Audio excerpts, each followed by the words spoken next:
We conquered, we survived. Welcome to Mount Mariglim!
Ito ang buhay mountaineer. Ano po? Ito ang Mount Mariglim. Eh, madilim na kasi Mariglim yun.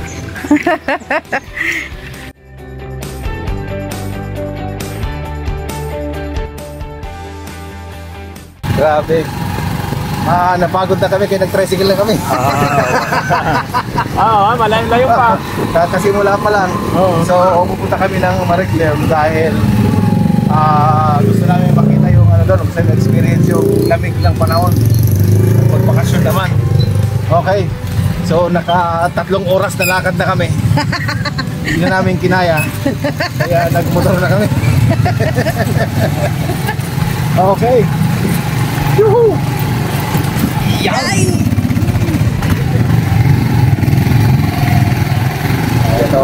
So actually nasa ano pa lang tayo ngayon. Galing na ito yung mulay na paulit-ulit na ginagawa. Madalas nagigima pero kayo matibay na. Oo, di ba nga?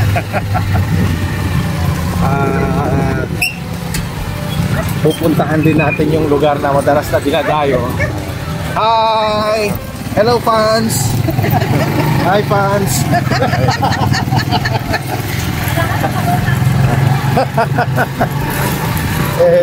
Mukhang busy na itong lugar na ito ngayon dahil sa Mount Mariglim na tinatawag na laruan lang naman at namin ng mga bata kami, pero ngayon talagang dinadayo na. Parang turista na rin ako So marami nang umaakyat ngayon doon, saka naliligo sa nagbubutilya.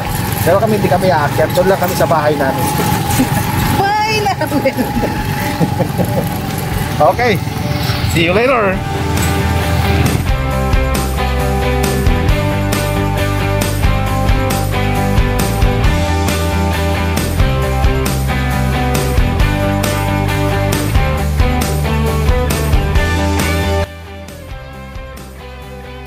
Ito ang dinadaanan namin ngayon ay kalsada. Pero this is Sitio Mapora. So ito talaga ang lugar ng mga lugar ng mga Aita dito sa Mapora. Ito ay part din ng New San Juan. At dito rin chieftain si Chieftain Salvador Dimaeng. Sino yun? Parang tatay ko yun So ito yung sitio. Nung mga bata pa kami, magkupat ang datingan. Pero ngayon marami na rin takto. May vlog din ako dito dati sa Sitio Mapora. Nyol. Hello. Kumakat tayo sa Maitan. Ay! So gusto nyo mapanood pa yung ibang mga vlogs ko about Sitio Mapora, dalawin nyo lang yung Stan Dimaeng. Okay? So mapapahatid tayo ngayon doon sa bundok. Doon na tayo matutulog para mas experience naman natin yung lamig dito sa probinsya sa bundok. Maghahatid sa amin yung aking pinsan si Tariq. Ricardo ba ang pangalan mo? Si Ricardo. At may kasama tayo. Kawili. Ay, bisita na. At saka may bisita kami na isang vlogger din. Rakistang. Si Rakistang. Yahing Dries. Okay? Subscribe din kayo dyan pag may time. Para may pambayad kami dito motor. Yahin ni Tris at saka Yahing si Stan Dries at saka Dimain. ni Stan Dimain. Kulab to, kulab! Kulab. Ayos ah. Kulab to, kulab! Sila sa likod ko. Sila po. Ah.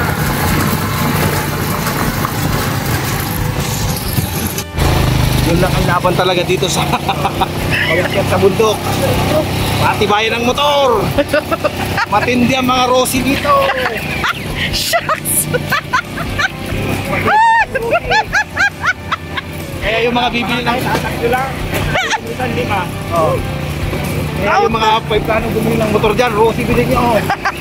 Pagharapan. Ay! Grabe! Tumatalbog ah! Ah! Ah, Medyo nasunog pala dito talaga. Ay hindi medyo nasunog. nasunog talaga. Ayun na yung mga kasama namin, oh. Yan. Eh, mga mountaineer. At saka mariglimer. Kapag umulan dito, matubig yan sa paa na yan. Ang hirap tumaan.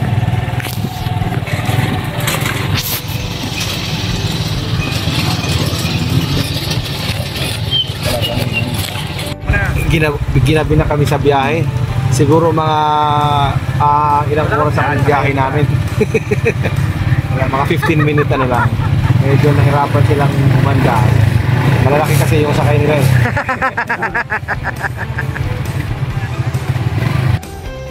Ginabi na tayo dito sa ating adventure. Pero dito tayo ngayon sa bahay sa Maraglan. Dito sa bahay ni Pastor Paul. Naka-solar yung mga ilaw, may solar mga panel. So, free-flowing din yung tubig. May electric fan. Electric fan pa. Yan. Pinapatakbo ng solar. Sabon, may sabon akong dala. Yan, ano bang ulam natin dyan, Rafa? Yan, sir. Para Wow, pakbet. Gusto mo yan, Rafa? Ayaw. ay, no choice ka. Bahala ka. Pag hindi ka kumain. Ayan o. Ano yung flying fish? Ayan, may fish. Ayun, may ayun. Naka paper plate pa tayo sa probinsya. Pakita natin yung lang, suka. Yung sandok lang. Yan o. Saan ka nakakita ng puro sili. Konti lang ang suka. Ng Alfonso puro. Yan, kakunti nga yung suka o. Yan. Kung napakaanghang siguro. Baka wala nila. Kamusta ka naman, Janelle? Pag kinagitna ako ng aso, ilang days yung... Sabi mo agad. Ano kung nasa gubat tayo? Gubat ako ng... Aso? Ng Aso? Hindi mo yung aso yung gubat ka na. Dito ka na So what do we have here? Ay, grabe naman yung ano. Pakbet. Bundok. Grabe may So- nakapakbit. Englishero. Pinakbeto. Nakbet. Ay, may itakutsin yun? Hindi pala ito tinapay. Ano? Saging. Saging. Bananas. Kailangan nyo kasi yung mga gamot sa mga aso nyo. Kasi na sandok. Ito na sa. Wala. Ayan na. Sige. Dito ngayon sa dito tayo sa bundok, ang kakainin natin ay pakbet. Nagluto si Rafael ng pakbet at saka itong flying fish. Naimas. O sige. Flying. Ganito lang ang buhay dito sa bundok. Payapa, Walang tahimik, kuryente. Walang kuryente. Wala. Tama nga. O sige. Mag-pray tayo na makakain at gutom na itong ating si Chapating Ching. Sige, pray na tayo Chapating Ching. Tapo. Basta, nasan ba yung kapitbahay mo? Layo ah. Ata dito. Saan ba tayo pupunta? Bahay-bahay dito. Imagine mo dati, no? Oo, talaga. Sa ilalim ng buwan ka lang mag 3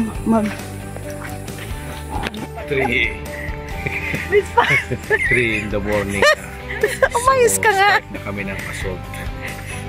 Anong assault? So, aarangkada na kami. So, ang lakad daw is mga 2 oras pa.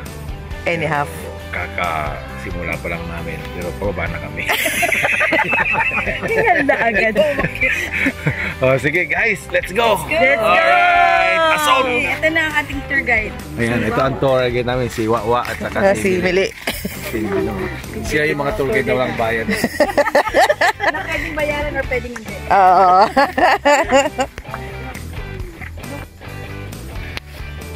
Wait. Sige, akyat kayo.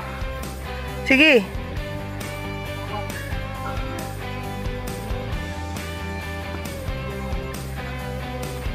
Yun, Oh, mga ilang minuto na tayo naglalakad. di ko alam. Mga 10 minutes na. Akala ko 9 lang.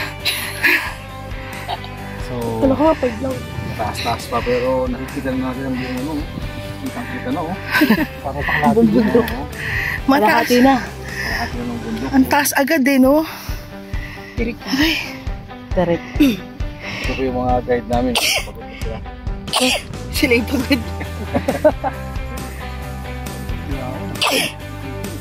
Ayun, yung mga nawala na sa taas, no? Ay, good pin pala. Taas nila. Taas nila eh. Oh, sige, tayo na. Isa lang. Sige. Muna yung mga guide. Nak, dito ka nak sa likod ko. Ang taas kasi.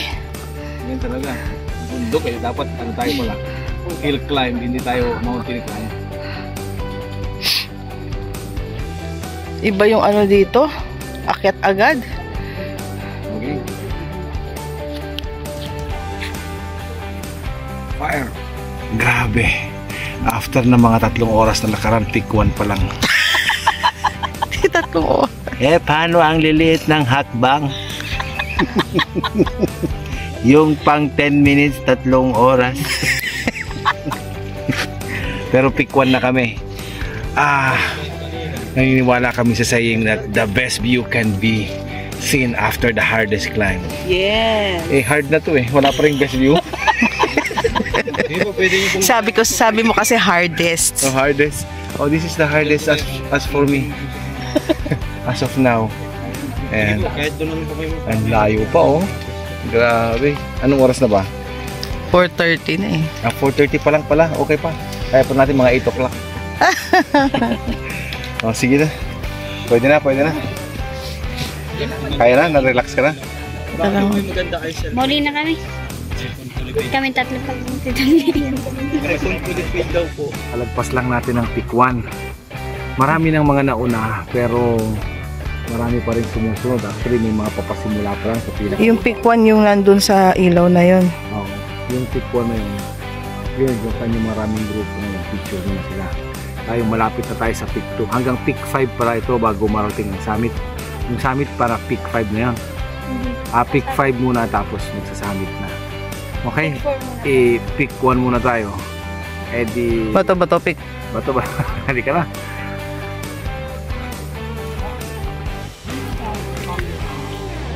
Okay. Kakalagpas lang namin ang pick 2.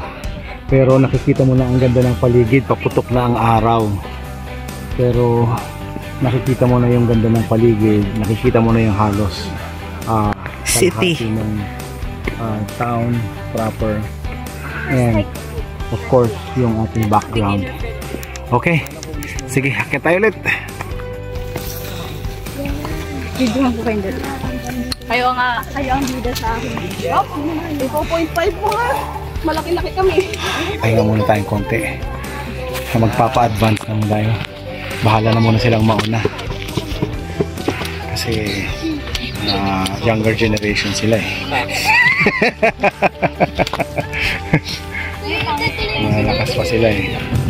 Pero kita na dito ang medyo ang Philippine Sea. Ayan o. Nakikita na nga namin ng China, natatanaw na yun. Wow. Grabe yung mga fishing vessels. Oo. Grabe ang mga angkin, no? Marami pang sumusunod dun sa baba. Kaya lang dapat bilisan na namin at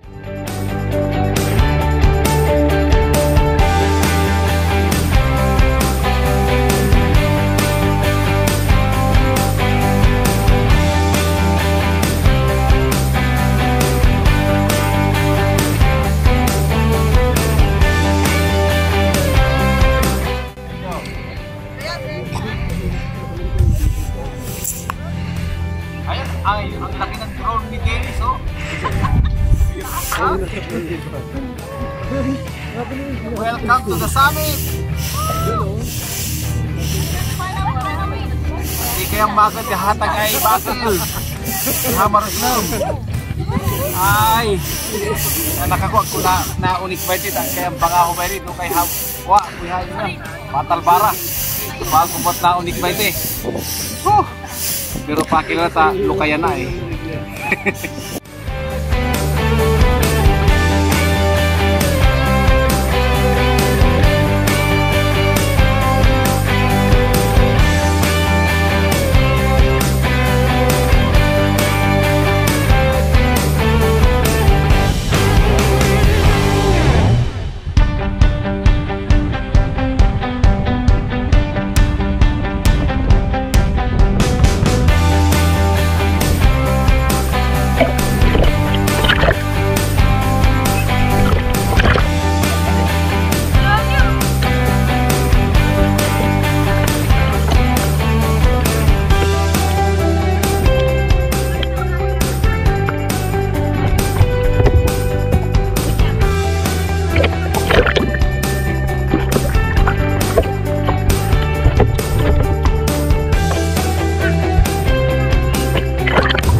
Grabe. Magpo-closing na ako ah. Closing ka. Paalam ka pa. Oh, kasi natapos na tayo mag-travel mga 2 araw kasi tayo sa Zambales. Nakaakyat na tayo ng bundok.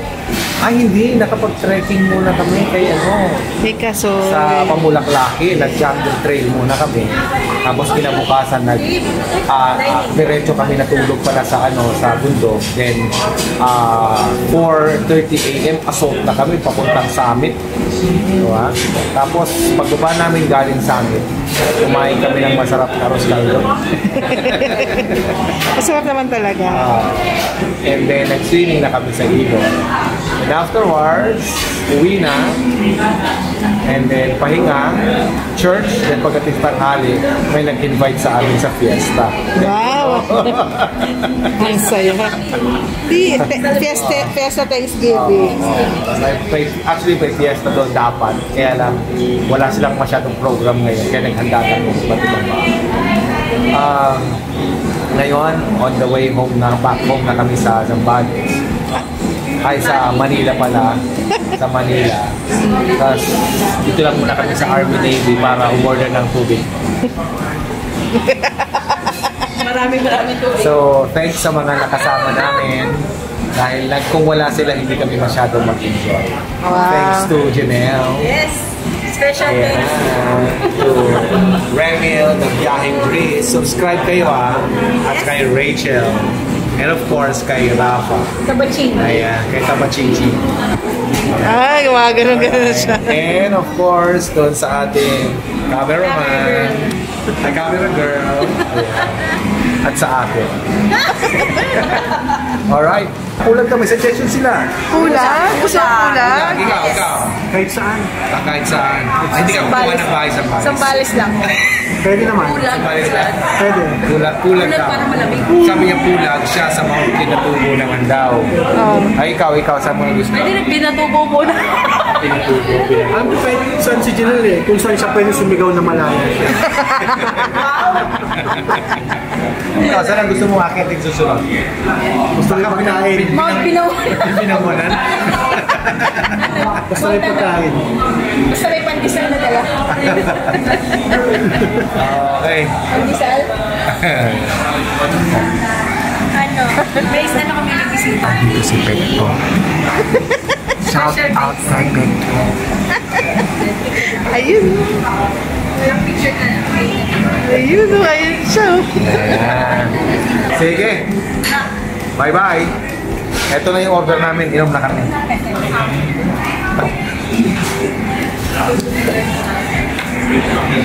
O, diba nga?